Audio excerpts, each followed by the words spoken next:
Ok, vamos lá. Então, esse mini curso se chama Suporte Social com quem eu conto, é coordenado, né, por mim, as atividades do DERA, né, são feitas pela equipe do DERA, mas eu sou a coordenadora, então, inicialmente eu estou puxando esse mini curso, outros mini cursos vão ter a participação de outras pessoas da equipe, esse também vai ter a participação de outras pessoas, mas esse primeiro momento sou eu que estou apresentando, né? Então, essa ideia de mini curso, né, faz sentido também para que a gente possa acompanhar num período curto como que vocês vão adquirindo essas ideias, tá? Então, essas são as 3 lives programadas que vocês que... alguém está com o microfone... já desligou. Essas 3 lives programadas que vocês já sabem, né? Porque preencheram o formulário. Hoje é do otimismo, semana que vem emoções positivas e depois saúde mental. E os 2 grupos, um grupo focal e um grupo psicoeducativo. Então, esse é o formato do mini curso, que a gente sempre fez assim, só que agora a gente resolveu fechar em encontros específicos ligados àquela temática, né? Então, a gente fazia isso presencialmente, online a gente não chegou a fazer, mas agora a gente está retomando essa ideia do mini curso online também, tá? Então, hoje a gente vai falar de suporte social, mas já tem uma live que eu estou indicando aqui para vocês, que é essa live, o suporte social, quando estar junto, traz benefícios à saúde mental, que eu apresentei junto com uma doutoranda minha, Kátia Souza, e é uma live com conteúdo um pouco diferente, mas é interessante indicar para vocês estarem conhecendo e poderem acessar também essas ideias que vocês encontram no YouTube do DERA. Tá? Então, hoje nós vamos falar de otimismo e suporte social. Então, primeiramente, né, é importante a gente definir o que é otimismo. Então, tem 2 grandes definições na literatura que são referentes a posições teóricas diferenciadas, né? Por que elas são diferenciadas? Porque para uma, o otimismo ele seria mais estável, mais característico da personalidade, então não seria algo que você pudesse adquirir facilmente. Então, seria como dizer que algumas pessoas têm mais tendência a serem otimistas do que outras, né? Então, essa definição ligada ao traço de personalidade vai afirmar que essas pessoas elas têm uma atitude positiva em relação ao futuro e uma expectativa favorável quanto aos resultados. A outra vertente teórica, né, também de influências, de estudo o otimismo, vai enfatizar a interpretação sobre os eventos negativos que indicam estilos explicativos pessimistas ou otimistas, né?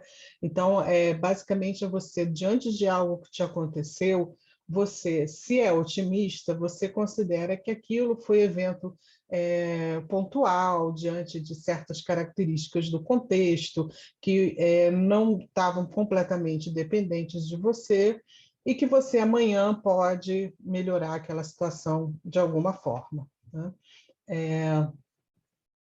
E as pessoas que são pessimistas, né, elas tendem a interpretar como uma situação que se refere a elas mesmas, né? Como se fosse algo que elas teriam feito de tão errado que elas não poderiam ter nem como lidar, nem como consertar, nem como melhorar. Então, basicamente, essa ideia da interpretação vai enfatizar também a possibilidade da aprendizagem, ou seja, as pessoas podem aprender a serem otimistas.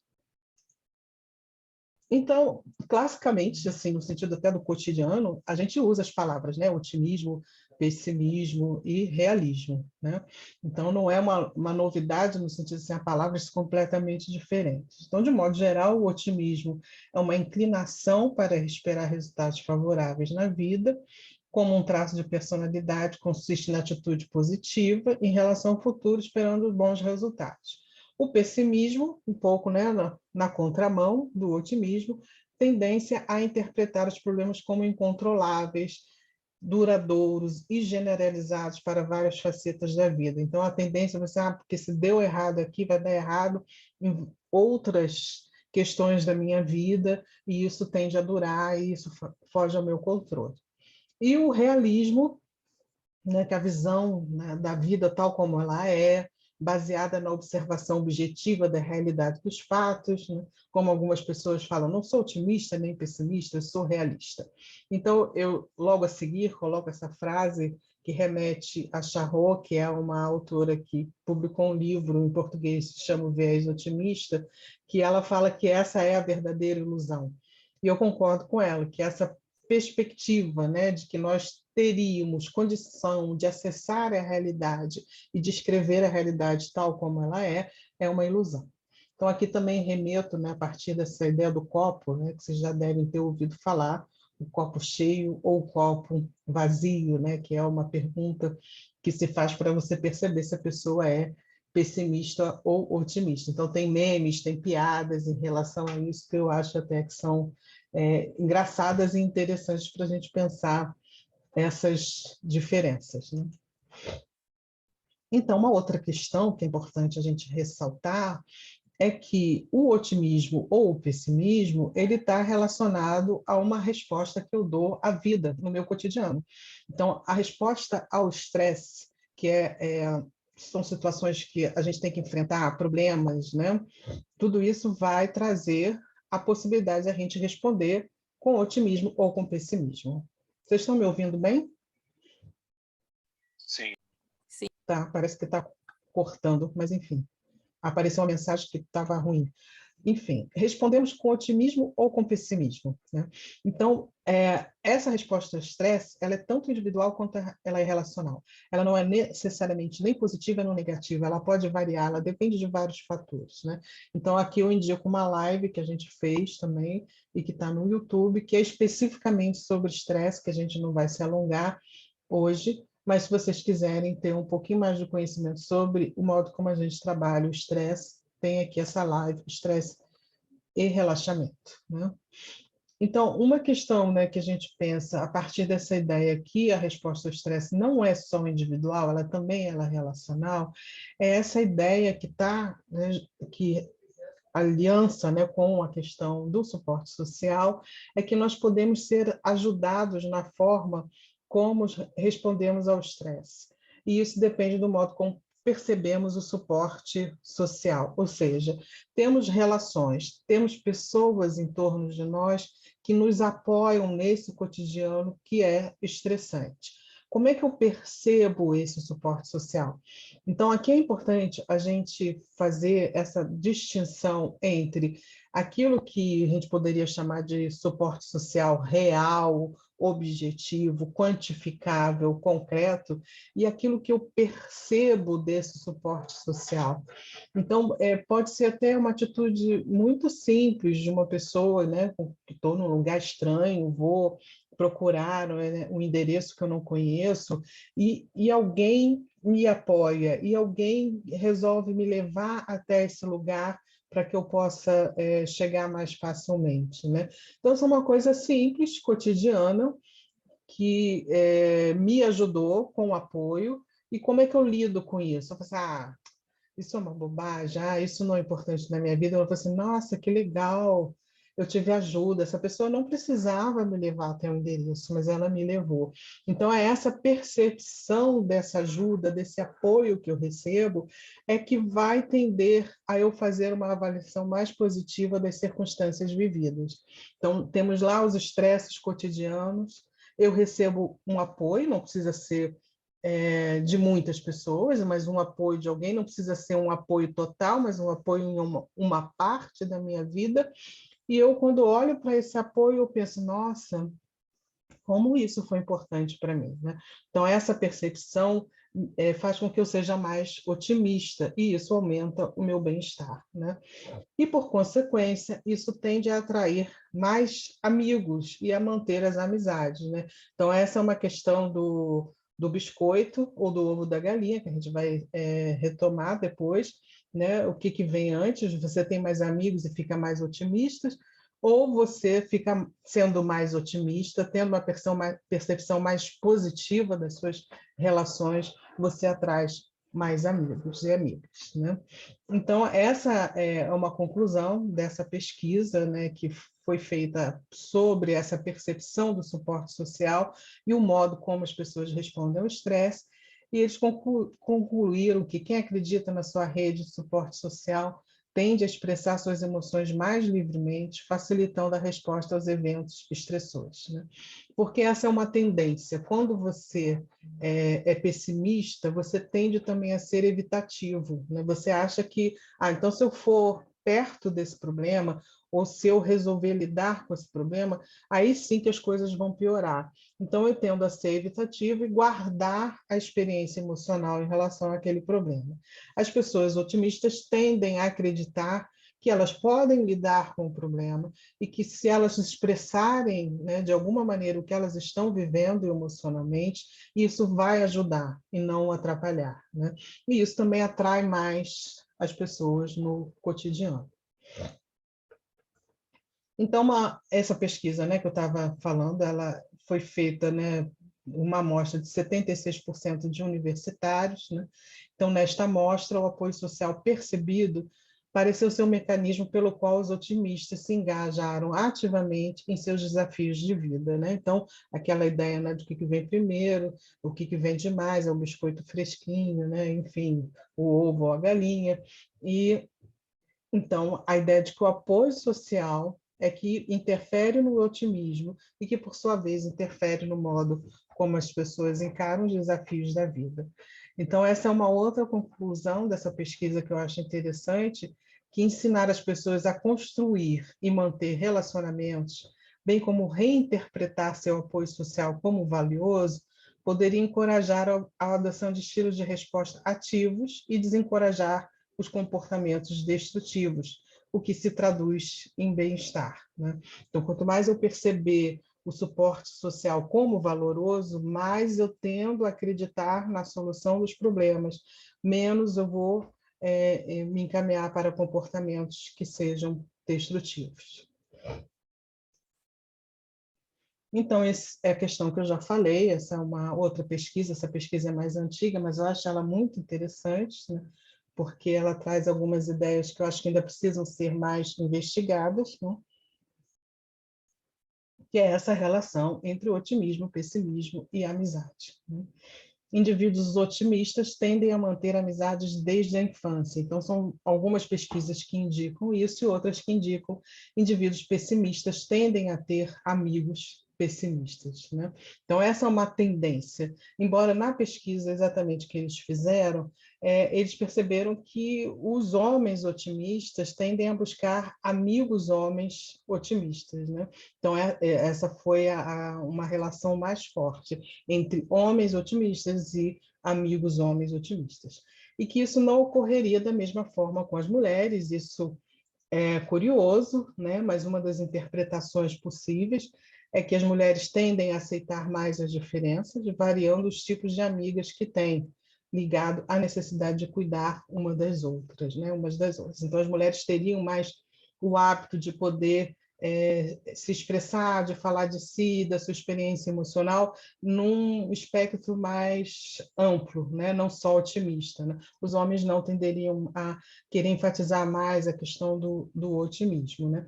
É claro que isso é uma tendência, a gente não pode dizer que todo homem é assim, nem toda mulher é assim, mas é uma tendência que eu acho interessante a gente pensar a partir dessa ideia da diferença de gênero e o modo como cada um também responde ao estresse com otimismo ou com pessimismo e quem busca ajuda, né? E de que modo busca ajuda, de que modo busca apoio. Então, essa é uma outra pesquisa que eu estou trazendo, essa pesquisa, no caso, tem sido feita no DERA, né? Então, é uma pesquisa com jovens universitários, em que a gente discute em grupos algumas questões.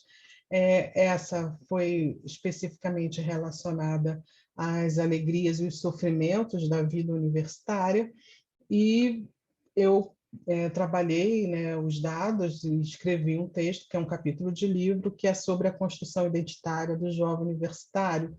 E nesse trecho, né, tem várias questões que eu trabalho no capítulo, mas eu trouxe um trecho para vocês terem uma percepção do nível de estresse, né, relacionada à formação universitária, que é essa perspectiva do futuro em relação à sua inserção no mercado de trabalho, né? São preocupações que afetam quem está na universidade, né?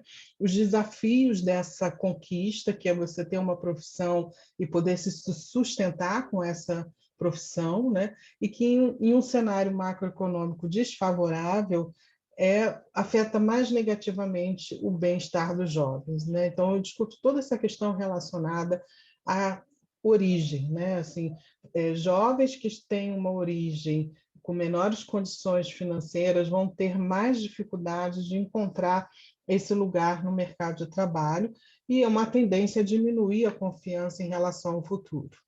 Mas a família pode fazer diferença, e eu trago esse trecho que é num dos grupos que a gente discutiu, se falou muito de que essa experiência de conquista, né, da formação não é só você. Você chegou, mas toda a família sabe. Eu lembro, a minha mãe, por exemplo, não tem nem ensino médio. Acho que é ensino fundamental incompleto. E o diálogo dela comigo sempre foi: estuda, porque eu quero que você seja alguém melhor do que eu. E aí pensa, eu vou estudar, não somente para eu conseguir uma posição, mas também atender a expectativa de quem está me apoiando ali, né? Dando suporte, né?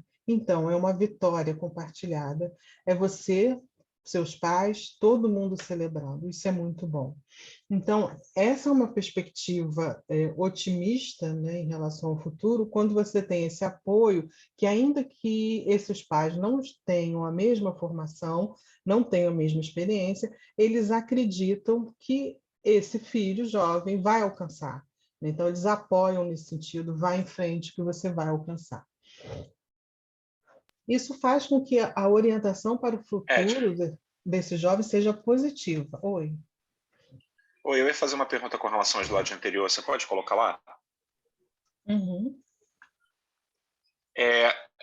Isso me fez lembrar a questão assim, de um polo que a gente poderia traçar entre a capacidade de dissociação e a capacidade de encarar a realidade das pessoas, né, que varia de uma pessoa para outra.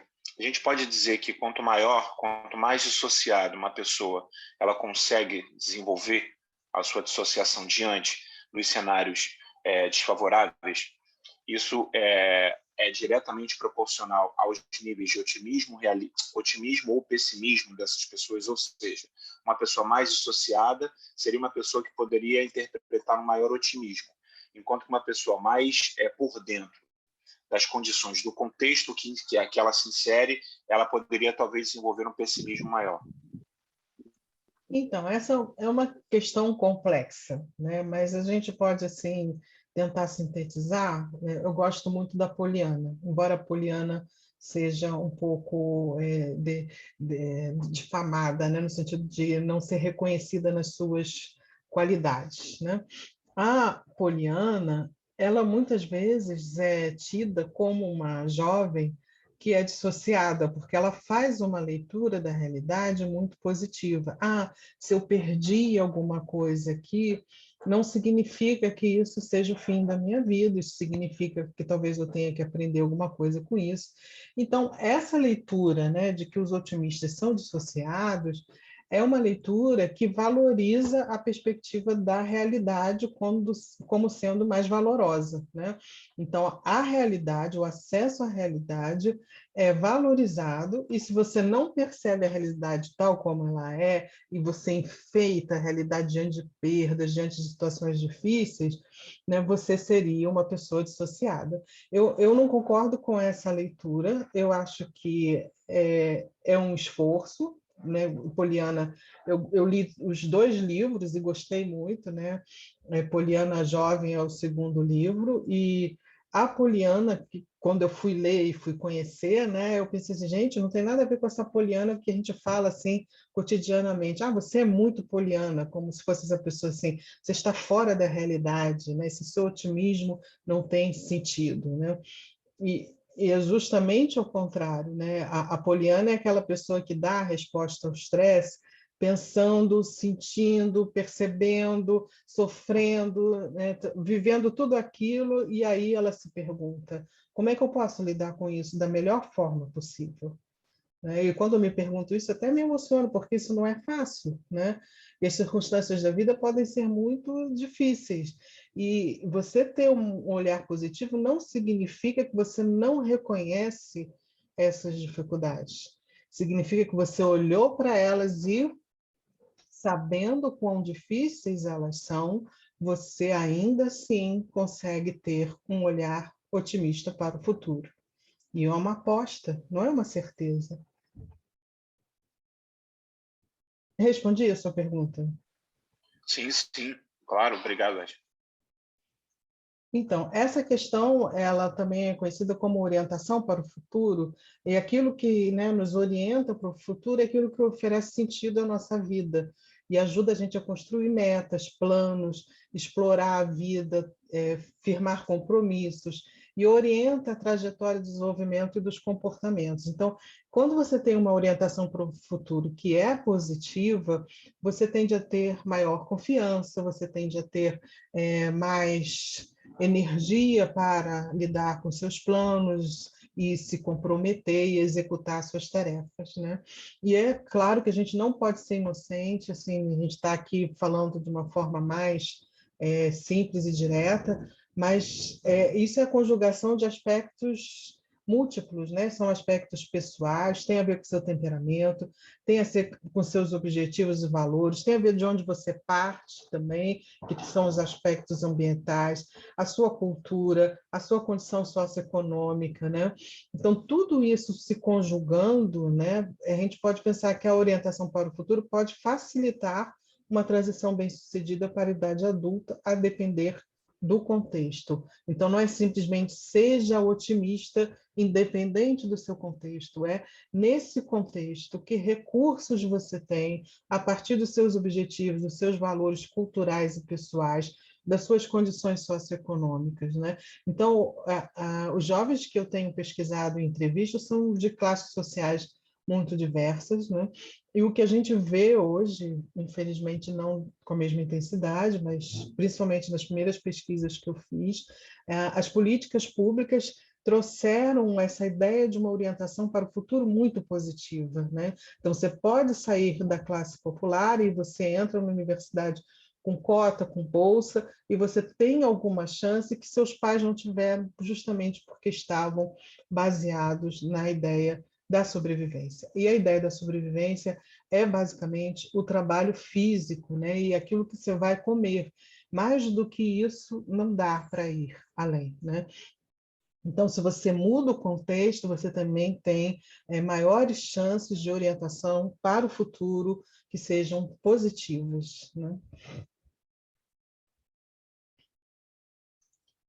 Então, nós vamos exercitar. A gente falou, trouxe algumas ideias, agora nós vamos fazer um exercício.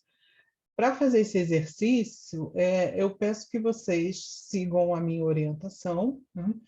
E, diante, né, do conforto de vocês também, busquem o maior conforto possível. E sugiro que fechem os olhos, porque isso ajuda a fazer esse movimento para dentro, né, que é um exercício de imaginação, né? Então, a sugestão de fechar os olhos tem esse sentido. Então, a primeira coisa que eu gostaria que vocês tentassem perceber como é que vocês estão sentados ou deitados, né? Online pode ser deitado também, qual é a posição do corpo de vocês e como é que isso está, se está confortável, se está desconfortável, e tentar encontrar uma posição a mais confortável possível, né? Então, respira algumas vezes, tenta encontrar, né, que essa respiração que ela seja no diafragma. Se ela estiver muito em cima aqui no peito, observa como é que está aqui no peito e respira fundo e procura de novo encontrar um conforto e ir respirando.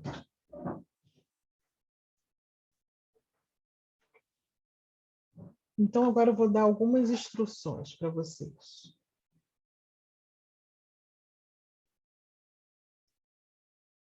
Pensa numa situação, um problema pequeno, não pode ser um problema muito grande, nem pode ser neutro, porque senão você não vai sentir nada. Pode ser um problema pequeno, como aquele que eu falei, você está perdido na rua, alguém te ajuda. É um pequeno problema em que você recebeu apoio.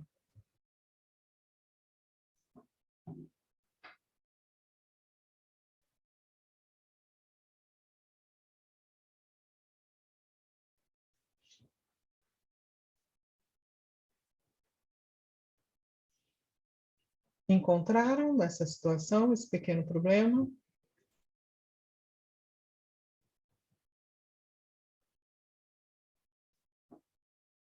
Então, estou achando que esse silêncio, sim, encontramos. Quem te apoiou? Quem foi essa pessoa que te apoiou? Era uma pessoa estranha, uma pessoa próxima, uma pessoa de convivência, uma pessoa eventual?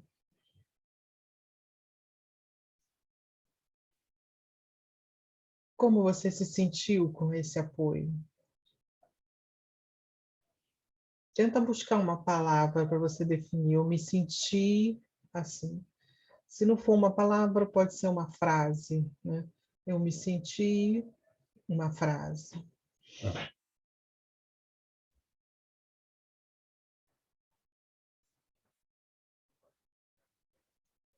Valorize esse sentimento, esse que você construiu com uma palavra ou com uma frase. Valorize esse sentimento e valorize essa pessoa de uma forma intensa, né? E aí você vai começar a perceber como é que isso vai te afetando nas suas emoções e no seu corpo.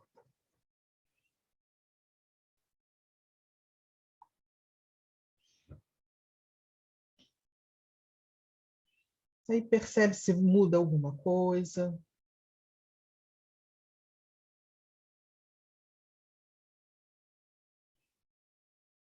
Percebe que emoções estão envolvidas à medida que você valoriza essa pessoa, valoriza esse sentimento.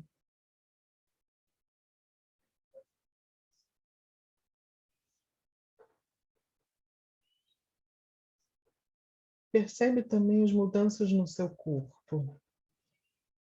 Como é que você se sente fisicamente?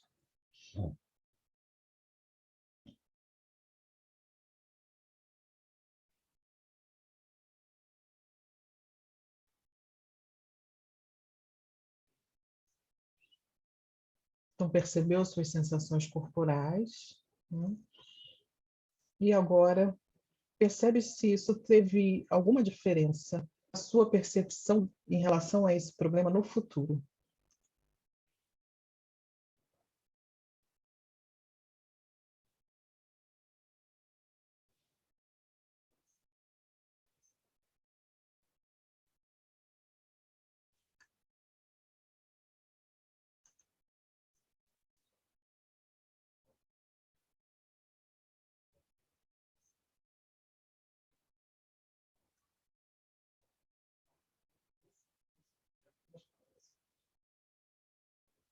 E quando estiver preparado, abre os olhos, percebe o seu entorno,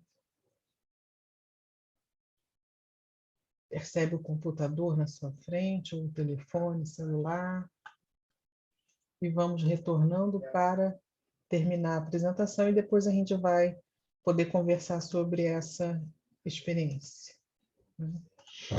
Então, essa experiência ela está resumida aqui. Então, a gente vai finalizar com ideias para pensar e continuar exercitando, né?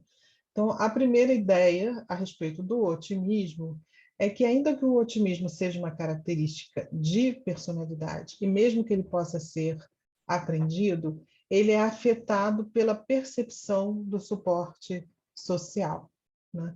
Então, a gente poderia pensar, né, em termos hierárquicos, o suporte social como aquele que vai interferir tanto no otimismo disposicional, ou daquele da personalidade, quanto no otimismo aprendido, Ou seja, em qualquer circunstância de uma resposta otimista, a percepção do suporte social é um fator importante, né?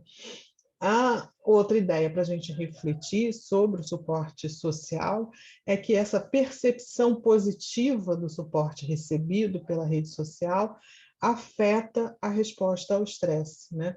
Então, às vezes, a gente vê as pessoas reclamando muito, eu não tenho apoio, né? E essa dificuldade de não reconhecer os apoios que recebe, ainda que não sejam, né, exatamente da pessoa que você gostaria, né? Porque às vezes a gente não recebe apoio da pessoa mais próxima, né? Mas a gente tem a surpresa de receber apoio de uma outra pessoa. Então, essa percepção positiva do apoio que eu recebi, né, ela vai afetar essa resposta ao estresse. Então, a gente diminui a tendência a reclamar, diminui a tendência a ruminar os problemas, e isso aumenta o nosso otimismo e afeta a qualidade das nossas relações, porque tendemos também a sermos mais gratos, né? Que é uma outra questão, e é uma outra live que eu me lembrei agora, não botei aqui, mas me lembrei que é uma outra live interessante também que a gente tem no YouTube, que é sobre a gratidão. Então, algumas questões para a gente refletir, né, sobre o ovo ou a galinha, é por onde devemos começar. Sendo mais otimistas, é a pergunta, né? Porque às vezes essa é a orientação do senso comum. Você tem que ser mais otimista, você está muito pessimista, vamos mudar isso. Será que essa é a resposta? Será que a gente precisa melhorar a qualidade das nossas relações e isso vai fazer com que a gente seja mais otimista? E isso nem sempre é possível, né? Então, ou aí talvez tenhamos um obstáculo, né? Será que a gente deve buscar amigos mais otimistas? E aí vai talvez tornar isso difícil, porque a gente não sabe estatisticamente quantas pessoas são otimistas no meu círculo, né? E talvez isso seja uma dificuldade. Ou se a gente deve mudar a nossa percepção do suporte social recebido.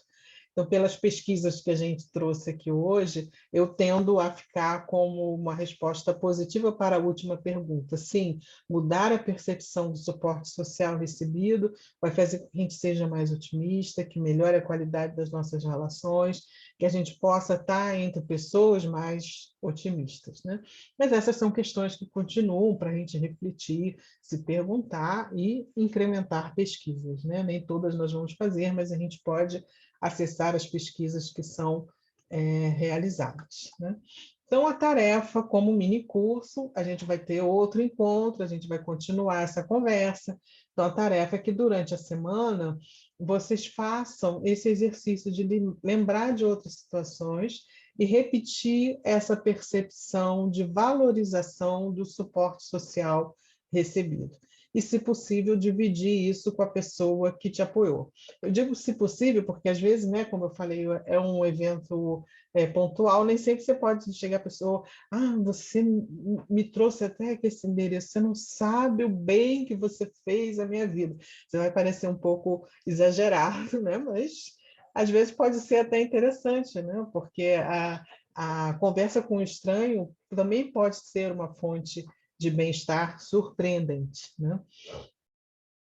Então, essa tarefa fica, né, para a gente poder conversar na semana que vem, continuar essa conversa, mas a gente pode falar um pouco do exercício hoje. Essas são as nossas referências utilizadas nessa apresentação.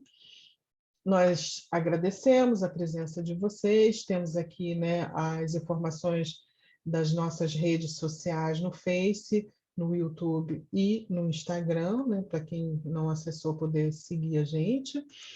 E, como vocês já sabem, também essa pesquisa que a gente está fazendo agora, e gostaríamos de ter a ajuda de vocês, tanto respondendo quanto convidando outros jovens universitários entre 18 e 29 anos para responder, em que uma das variáveis de estudo é o suporte social, outras variáveis, mais três, a gente também vai continuar conversando até o fim dessa pesquisa. Então, é isso. Nós vamos agora conversar sobre a apresentação. Quem tiver dúvidas, comentários, quiser falar da experiência também de hoje.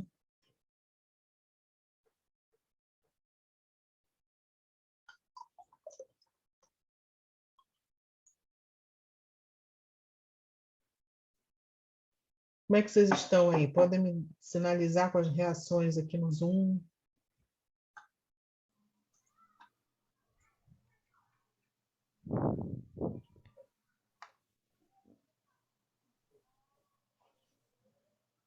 Professora, posso falar? Sim. Então, eu quero até compartilhar uma experiência que eu tive.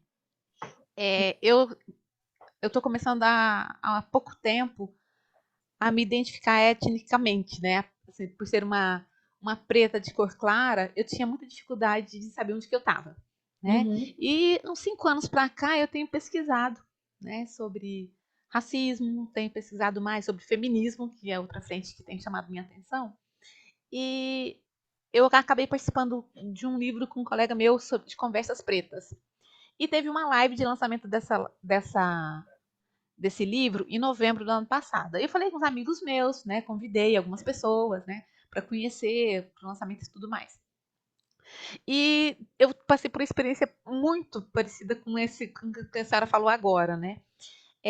Assim, minha sobrinha, que mora em Goiás, participou. Eu moro no Rio, né? Uma outra amiga aqui do Rio também participou. E meu marido, que mora na minha casa, não participou. Nem uma amiga que estava na minha casa visitando me participou da live. E assim, eu estava emocionada, foi um momento muito especial, né? Assim, de vivência, né? E na live mesmo eu estava muito, muito tocada.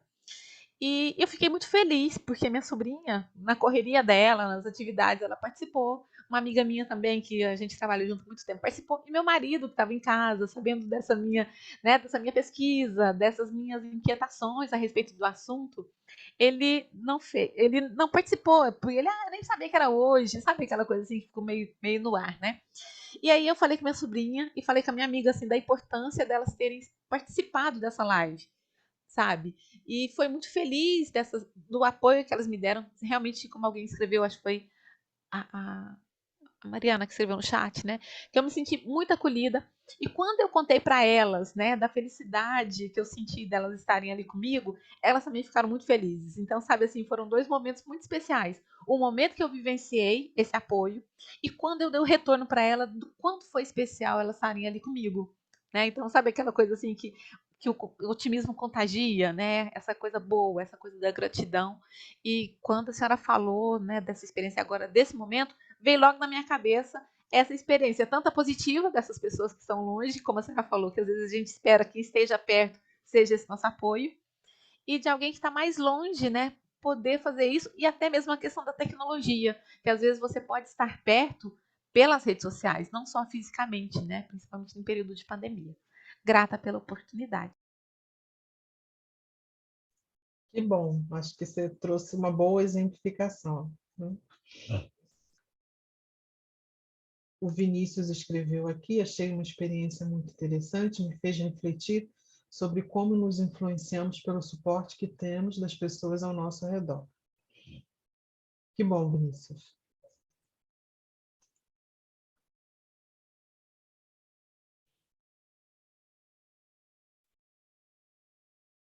Então, alguém mais?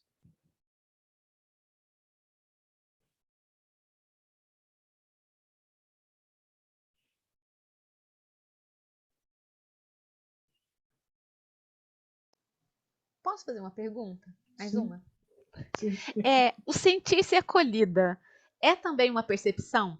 Porque às vezes a gente não está se sentindo acolhido, às vezes a gente não consegue se expressar, e quem pensa que está acolhendo também não se expressa. Uhum. Eu não sei se foi meio confusa essa minha percepção, tanto de quem está tentando acolher e de quem é acolhido, porque de repente, assim, eu tenho um filho de 16 anos, eu penso que eu estou expressando meu amor para ele, e esses dias atrás eu perguntei para ele se ele se sentia amado. Ele não soube responder. Então, assim, eu pensava comigo que eu estou amando muito, que ele está sabendo e tudo mais. Mas quando eu pergunto para ele, ele não sabe responder, que para mim seria uma Uhum. coisa muito lógica, né? Então, essa Sim. percepção tem a ver com isso? Será que é comunicação? O que acontece Não é a nessa? mesma coisa, porque assim, a percepção é de um suporte que foi recebido, né? Não é uma percepção assim que eu vou florear a relação e dizer, apesar da pessoa não ter feito alguma coisa, ela me ajudou assim, assim, assim. Não, ela realmente te deu um apoio e você percebe aquilo como valoroso, né? A outra coisa, a experiência de acolhimento, ela também tem sinais claros, né? Que é a questão da escuta, do olhar atento, né? Do reconhecimento, do respeito, da atividade no sentido assim do encontro, né? Eu vou ao encontro do outro, não só a partir do que eu falo, mas pela minha expressão corporal. Eu indico isso, eu estou aqui contigo, né? Eu vou te ajudar. Então, o acolhimento, que pode fazer parte da experiência de apoio, de suporte social, é alguma coisa que sim você pode identificar claramente. Essa é uma questão, né? É claro que a questão da expressão desse acolhimento nem sempre ele é tão claro, né? E algumas pessoas podem ter mais ou menos dificuldades de fazer isso, né? E aí eu penso até numa questão de diferença de gênero, mas que não é assim tão claramente separado, mas que a gente pode pensar a partir dessa diferença mais extrema, é quando os homens acham que estão prestando atenção e não estão, né? E as mulheres se queixam muito disso, né? E os homens às vezes dizem, mas eu estou cuidando de você porque eu trabalhei, trouxe dinheiro para dentro de casa. E o cuidado que se espera às vezes é só estar do lado, é só dizer assim, estou aqui contigo, enfim. Então, isso são diferenças até no modo de se expressar, que a gente pode dizer de modo genérico, que os homens têm mais dificuldade de se expressar em relação a esse afeto do que as mulheres, falando de um modo genérico. A outra questão é a relação com o filho adolescente, né? Essa é uma questão à parte, né?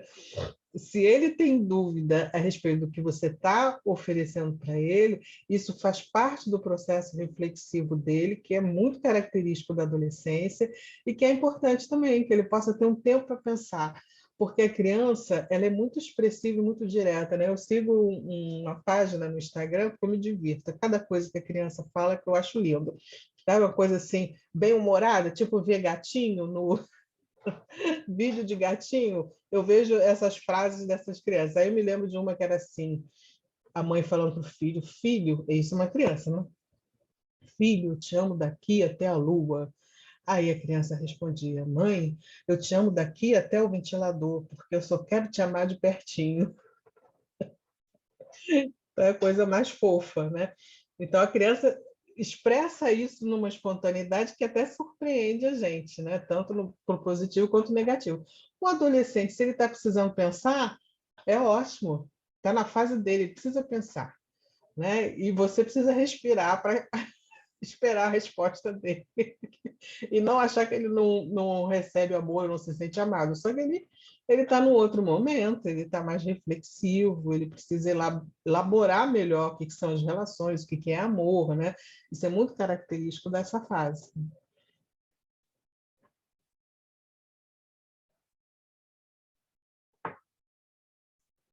Alguém escreveu aqui no chat. A Raquel falou que a questão da identidade ficou forte também, né? Aí, Raquel, você não quer falar o que ficou forte ou escrever para a gente poder entender melhor? Então, é porque essa questão que também foi falada aí um pouco sobre como nós nos sentimos acolhidos e sobre como nós enxergamos essa gratidão, essa ajuda também reflete a forma como nós nos enxergamos. Quando você falou do pessimista e do otimista, eu tive uma visão de que o otimista ele também tem uma visão de como ele enxerga o mundo afora, mas o pessimista ele também tem uma identidade de como ele se enxerga e como ele vai enxergar o outro. Então a identidade, assim, a minha percepção agora é de que ela também está envolvida nesse processo de como nós enxergamos o acolhimento e como nós nos enxergamos também nesse processo para lidar com as dificuldades. Sim. Isso é interessante porque a identidade ela não é só uma questão individual que se dá separadamente, né? Se dá nas relações, é o modo como a gente entende e trabalha, né? Por isso, sim, acho que faz diferença, tanto que se você tem uma percepção desse apoio recebido de modo mais otimista, né? Isso transforma quem você é também, né? E aí você falou uma coisa também que me deu a oportunidade de esclarecer, que, como eu disse, aqui a gente está fazendo uma apresentação sintética, a gente não discute todos os aspectos, né, que estão em torno de uma questão, mas que é importante a gente fazer uma diferença também cultural em relação ao que se entende de otimismo e pessimismo, né? Porque o otimismo ele é muito valorizado na cultura ocidental. Isso não significa que os orientais também não tenham uma experiência de otimismo, só que eles, os orientais, eles trabalham mais com a oposição do que com a valorização de um ou do outro, né? Então, tem momentos da vida que são bons, tem momentos da vida que são ruins. Esse é o aspecto mais presente na visão oriental, né? E aí o pessimismo ele pode ser positivado, né?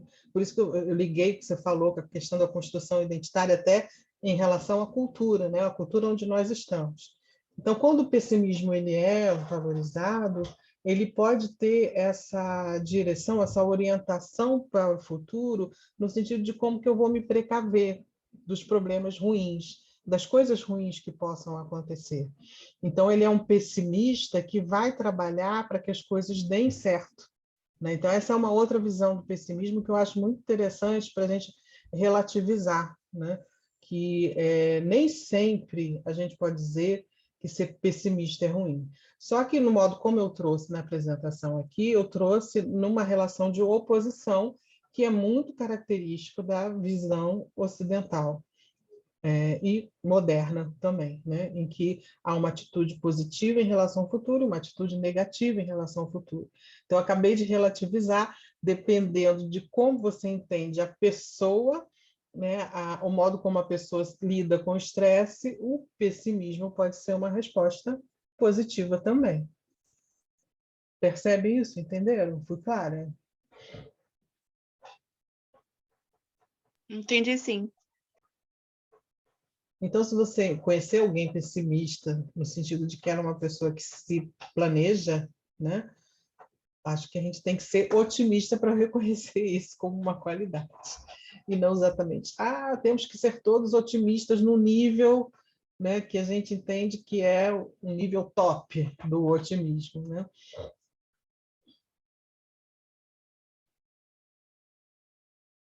Então, mais alguma questão?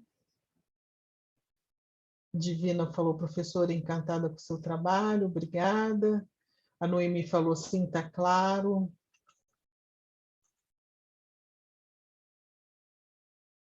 Está tudo bem? Vocês estão bem? Podemos terminar? Alguém quer falar alguma coisa?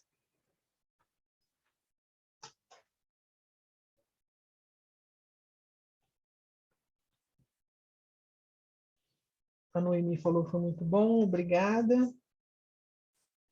Então, nós temos a próxima atividade é o grupo de discussão, né?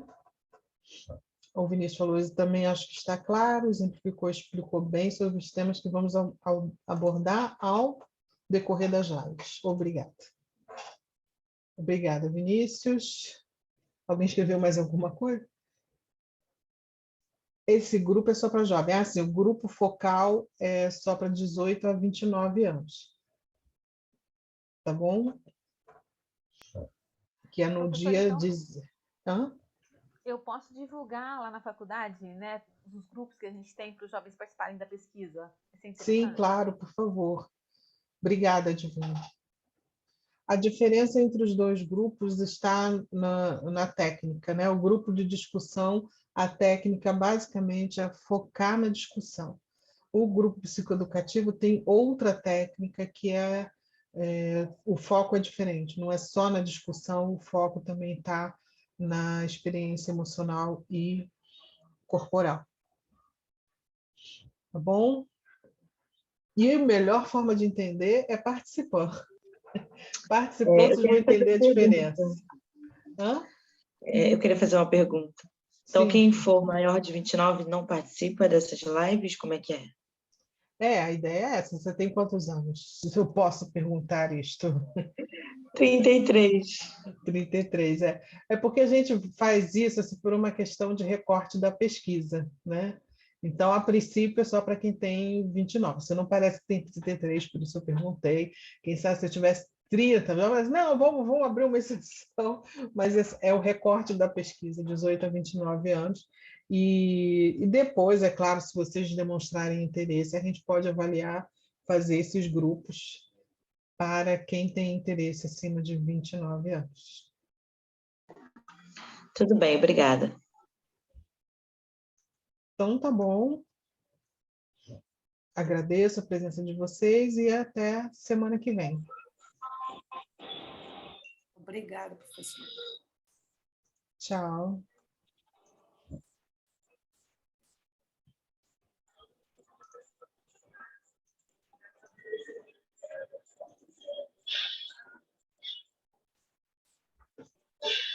Divina, se você puder divulgar, já ajuda, né? Aí depois a gente conversa mais, tá bom?